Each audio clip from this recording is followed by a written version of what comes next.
Let's get to our next story of the night. We're gonna do some breakdowns right now on this one. So from the New York Post, Seattle gunman Gregory Timm, who crashed into a Trump voter registration section a year ago, I believe it was a year ago, is accused of shooting a man in a wheelchair over quote unquote stolen valor. Now, a gunman who once plowed his car into a Trump voter registration drive, that's a history of violence, is accused of shooting a wheelchair bound Washington man in the chest point blank over allegations of something called stolen valor. The chaos unfolded downtown Seattle along the popular Alaskan Way boardwalk on July 31st when the shooter, Gregory Timm, allegedly confronted a 68-year-old man about his military service. Now, right here, when I talk with my license to carry classes, there's a couple things that you have to understand in a self-defense shooting. One of them is age, ability. He is 32. The person he shot is 68 years old and in a wheelchair. Now, that's going to be brought into evidence. One is 32 and able-bodied. One is 68 and in a wheelchair. Prosecutors allege Timm demanded to see the victim's military record and this is the biggest part here, he removed a military patch from the victim's belongings moments before the shooting. You cannot, and at least here in Texas, I don't know what the deal is in Washington. I know it's a stand your ground state. And I know you have the right to stand your ground if you think your life is in imminent danger. And a lot of the things that we talk about in Texas apply to Washington. But you cannot in any way, shape, or form claim self-defense if you initiate contact to somebody. And if by removing a patch from the victim's belongings, you have now initiated contact. I don't know if anybody's, I know Andrew Braca, the guy who wrote the Law of Self-Defense book, he was going through this. He thinks it's a justified shooting based on the video. Now, that's the big thing. This is being alleged, but it's not in the video. But if this dude, the way I've taught it and the way I've heard lawyers speak, if you initiate contact or if you use inflammatory language to provoke, and a good lawyer will say, listen, when you rip that patch off of my client, you were assaulting and instigating a fight. What did you expect the guy to do when you ripped something off of his belongings? It's the same thing, Tim, if somebody grabbed your hat. Because if somebody grabs your hat, that's your property. When you rip a patch off of something, stolen valor or not, and stolen valor is a bad thing, but once you take somebody's property, and removing a patch is taking somebody's property, you are not in the right here. You're not in the right. So after the patch was removed, we have this event. Let's see if we can get it up here. Come on. Hold on a second. Hold on. Get my pretty face in here. Hold on. There we go. So he's arguing with this guy. This is the guy in the wheelchair. He brandishes a knife. Now, all of this I am taking from Brockett. Brock is very reasonable. I quote him in my book, The Armed Catholic, The Catholic Case for Guns and Self-Defense. The guy wrote the book on the 5 pillars of self-defense. So he's going on based on the video. So I'm not going to question him. I am going on the reports that this dude touched this dude first. And under no way, shape, or form are you allowed to touch somebody else's stuff and then claim self-defense. You are initiating contact. Doesn't matter what it is. You are initiating contact and you are not in the right. So this guy brandishes a knife and he starts to go towards the other guy. Now I want you to look at this. And now I'm gonna get rid of my pretty face so you'll still be able to hear me. I want you to look, because this idea is that he has to be in imminent danger of his life. Imminent danger of his life. When you see this, does this guy right here look like he is in any way, shape, or form able to cause serious bodily harm to this guy? No. This guy also if I'm showing this video to an LTC class, at this point, he needs to turn and leave. He has the ability to leave, and he can turn around and walk away, or he can turn around and exit the area. Or what he can do is de-escalate the situation. He needs to de-escalate this situation. And so what do you mean by hold on, Peter, what do you mean by separation? Remember, when you say these things, remember, I'm stupid. What do you mean by separation after grabbing the emblem? Because we don't know that. So what happens next is right here, we don't have a good view. This is when the wheelchair suspect is going for a firearm right here. And so this is another thing that bothers me in this self-defense issue. I want you to count the amount of time this guy has, our shooter, Mr. Timms, has in this. 1, 2, 3, 4, 5, 6, 7, 8. 8 seconds.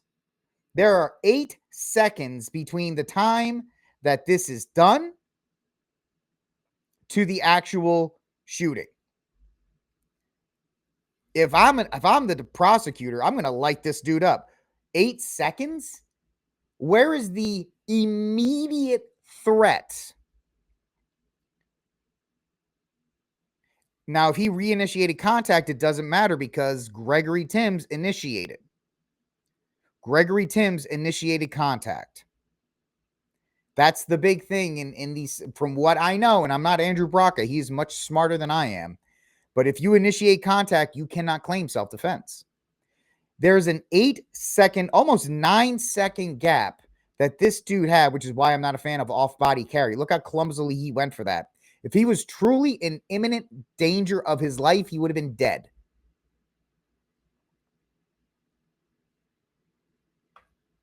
Also, I would say, if you see the guy in the wheelchair going for the firearm, you have a chance to go to, if he's stumbling around for it, get the gun.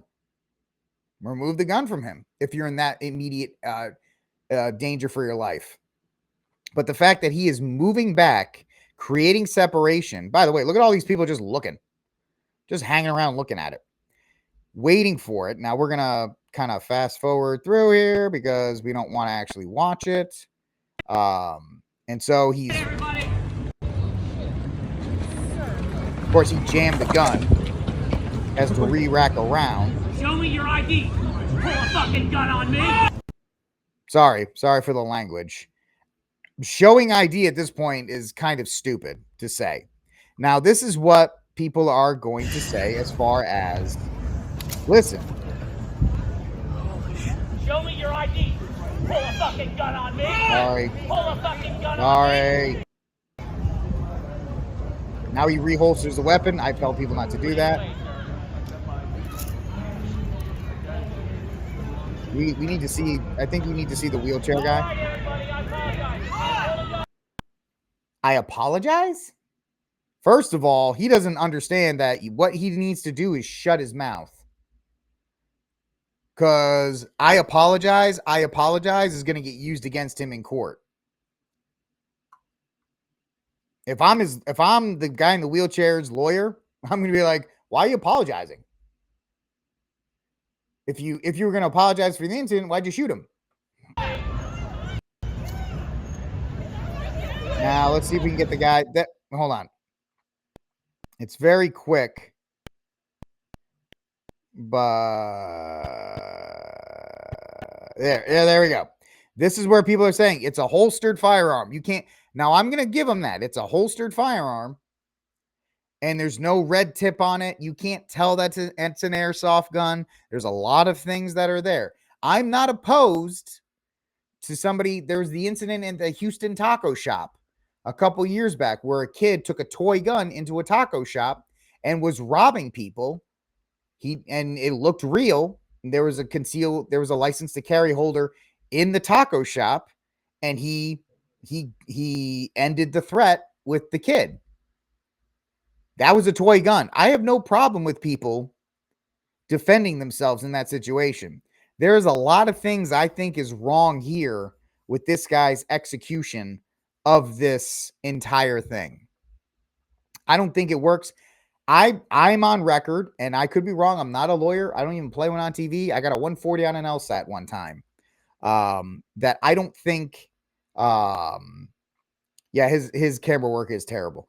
But this whole thing, if he initiated the contact, then the law if I'm this guy, if I'm the guy in the wheelchair's attorney, I'm like, if he didn't touch my client wouldn't have gone for the gun, and then he wouldn't have shot him. It's that simple. To be completely honest, everything post the ripping of the patch doesn't really matter. Now, if there are any lawyers that are watching this, you can school me and that'd be fine because I'd like to know more. But this is the stuff I've talked to lawyers at seminars. I've talked to other people that are much smarter than me when we talk about LTC courses. There are probably instructors in my LTC course which would agree with Tim's here, right? I see a gun, I'm going to shoot him. Yeah, but the problem is the guy in the wheelchair is not instigating the incident. The fact that he did go for the gun, let's see. In the second video, the alleged gunman raises his hand in the air and apologizes. Timms was arrested at the scene by officers at the scene and charged with first-degree assault, a Class A felony, and he's being held on $750,000 bail. He's also lucky the guy's not dead. He's also extremely lucky that he didn't kill the guy. I mean, of course, maybe he wanted to, but it is what it is. But he's being held right now in $750,000 bond. He got charged with first-degree assault. According to court documents, before being shot by Timm, the alleged victim pulled out a knife and then an airsoft gun. Both of those things, let me say this. If the guy in the wheelchair pulls out a knife and starts to confront Timms and then pulls out the airsoft gun and Timm reacts and shoots him, for me, that's a totally different ball game. It's a totally different ball game here because Timms would be in fear of his life. I just cannot get around somebody instigating a fight or instigating an incident. And here's King County prosecuting attorney Casey McNeathy told, if you're the one who's the first aggressor who provokes the altercation, you lose the right to claim self-defense effectively under the state law. And Timm faces a potential life in prison if he's convicted of first-degree assault. Listen, if that's the case, Timm does not have grounds here for self-defense. He doesn't. I tell people in my license to carry class, if that gun comes out, your life needs to be in immediate danger. Like you are about to die. It's very tough for me to have somebody claim that guy is about to die with a 68-year-old man in a wheelchair. It's very tough to do that. Plus, he has a history of violence. He rammed a Trump voter registration drive or voter registration proof. So he has a history of violence in his past. So I don't know. Let me check with you guys in the chat right now. What are you guys saying about this? But why would he start a fight with a vet in the wheelchair? Because of supposed stolen valor. Stolen valor is a thing where people dress up, people who didn't serve in the military or did serve in the military claim things that didn't happen. Stolen valor is big for people who didn't go to the military, didn't serve in the military. Then they go to an Army Navy surplus store and they buy the uniform. And then they go to like Applebee's and they get 10% off because they served.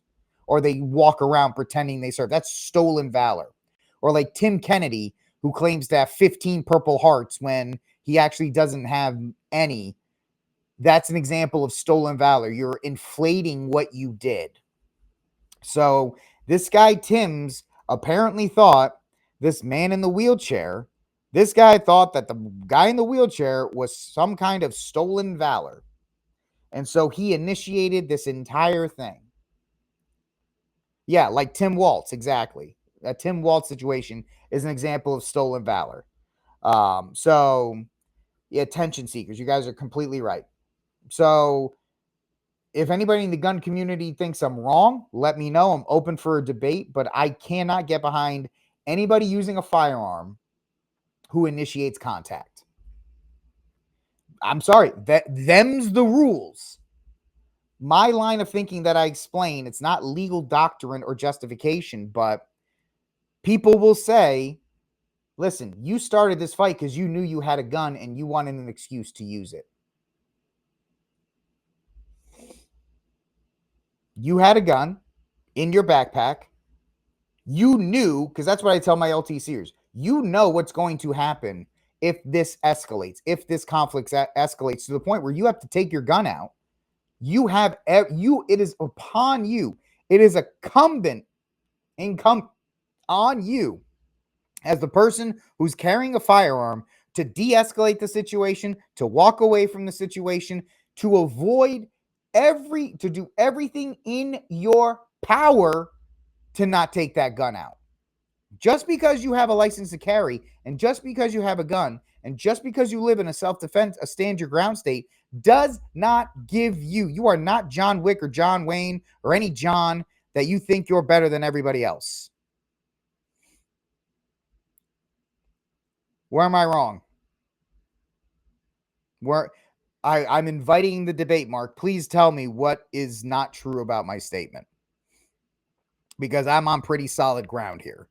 As soon as you take that gun out, your life as it is up to that point is over. Your life will be different from the forever on. Whether it's legally, whether it's carrying. If that guy in the wheelchair died, Tim's has got to carry that on his soul. He's going to carry it on his soul for a patch. So please let me know why you think what I'm saying is mostly true, because I think I'm on pretty rock solid ground here. And it's not a popular one, especially in the gun community, because all they're saying is, listen, I see that gun, I'm pulling out my firearm and I'm going to do my job. If it was where the guy in the wheelchair is like, give me your bag, and then he brandishes a knife, guess what? Different situation.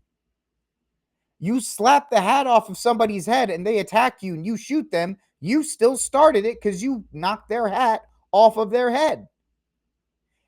Because here's how it is. If Tim's doesn't touch in any way, shape, or form, and if Tim's doesn't, now you're twisting my words. You're twisting my words here, man. Did I say that in any way, shape, or form, Mark? Come on, man. Don't call me out for something I didn't say. What have I said this entire time? The person cannot initiate contact and then claim self-defense. In your situation, if you're talking to somebody and then they wig out and they attack you, of course protect yourself. But not if you slap somebody's hat or you take something from them and then they get aggressive with you because you got aggressive with them. No, I just want to clear the air. That's all. I just want to clear the air on that, because you and I are right. If somebody does come out of nowhere, let's say it's a certain ethnic minority from Asia who jumps out of a van screaming a certain phrase with a machete, yeah, you have pretty clear and reasonable grounds. But if you slap somebody's food off of their plate, or if you invade their personal space in any way, shape, or form, you are the one at fault. This is like one of the few areas in the world that I think I have a pretty decent leg, not a tall leg, not a long leg, but a leg to stand on. So it's not a popular opinion in the gun community. But I think, stand your ground is actually okay. Because stand your ground protects people. Because the essential is stand your ground. You have the right to be where you are and defend yourself. Because if you don't have stand your ground, you have something called duty to retreat.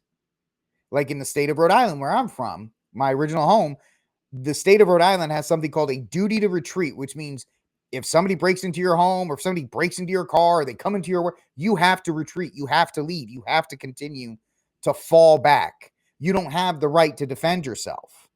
And so you have to have stand your ground or non-duty to retreat so you can actually defend yourself. So yeah. Well, then when liberals started doing all this kind of stuff, getting rid of stand your ground and all these other kinds of things, essentially, as the armed papist, my statement comes to this: you have a God-given right to self-defense. Self-defense, not aggression. Because the way I'm arguing it, and I'd love to get a lawyer's opinion on if I'm wrong, because I'd love to argue it, and they can correct me.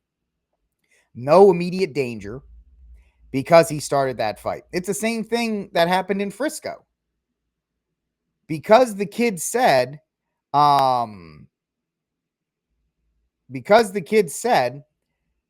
touch me and find out what happens, that's inflammatory language. Because he had a knife. He knew it was going to happen. He was trying to make the situation an aggressive situation. So that's my thoughts on the Seattle incident. And Mark, that's a good point. Because there could be a bunch of things that happen. Why are they stopping you? Why are they impeding your progress? Why are they? Because see, in that case, they're pushing into your personal space. They're pushing into you. Why are you stopping me? Because there could be a couple things that happen there. It could be a robbery. It could be an assault, a kidnapping, sexual assault. It could be a bunch of things. So I get what I was saying, Mark, in that regard. I think it's actually, it should empower people if their instinct is telling them something to act accordingly.